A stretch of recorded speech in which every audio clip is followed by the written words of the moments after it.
And speaking of the U.S. Jewish community, we turn now to the United States, where Harvard University's Kennedy School reversed its decision to deny a fellowship to former head of Human Rights Watch, Ken Roth. This as anti-Semitic incidents on U.S. college campuses and around the United States are on the rise. Joining us now to discuss is attorney and CEO of the International Legal Forum, Arsen Ostrovsky. Thank you for joining us. Thank you. So, Dean Douglas Elmendorf at Harvard caving into the pressure? 100%.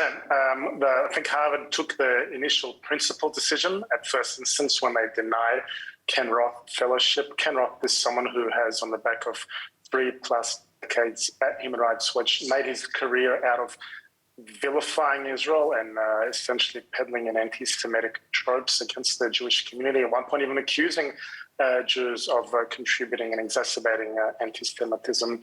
Harvard had the chance to take a principled stand with anti-Semitism surging across the United States. Instead of saying no to Ken Roth, they, as you suggested, caved into his pressure campaign.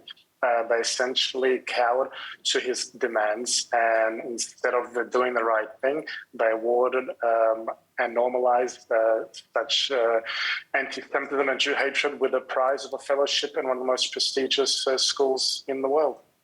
You know, what prompted Harvard from denying the fellowship in the first place, and why did they reverse the decision?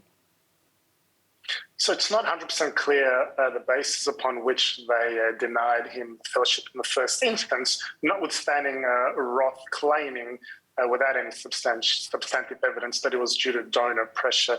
The dean, in reversing the decision, made very clear that was not the case.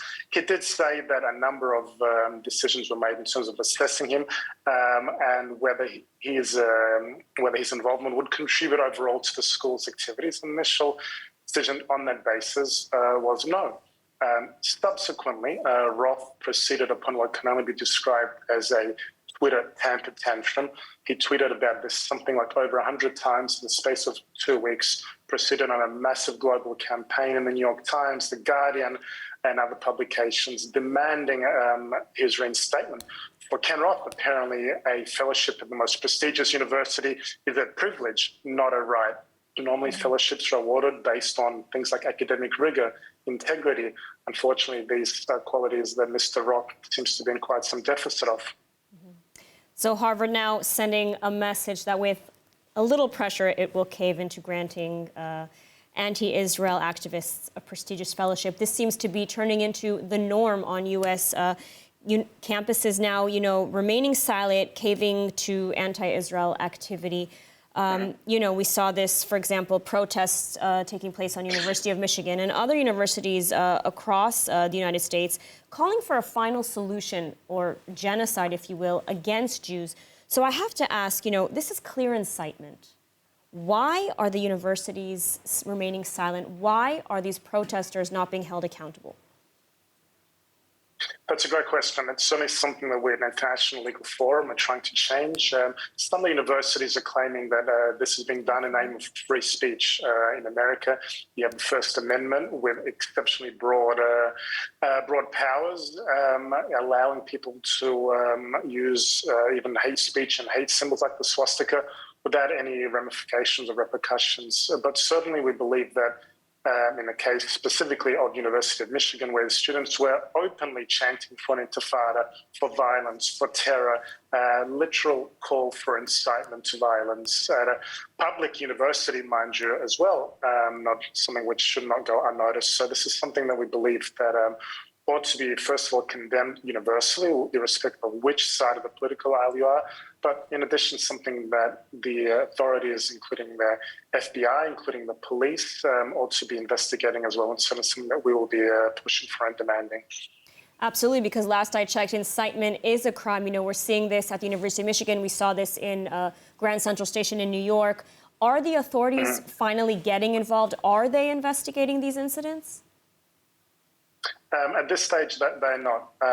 At this stage, and as far as we're aware, no formal investigation has been commenced. It is still early days, I would say, with respect to University of Michigan, where those events were only in the last week or so.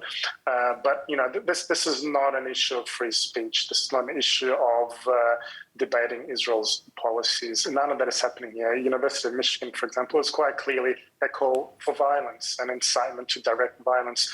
This is something that is not protected under any interpretation of the First Amendment, and something that, on the contrary, ought to be investigated and appropriately punished within the legal system. And so what needs to be done, or what can be done, to put an end to sort of these non-peaceful protests across university campuses?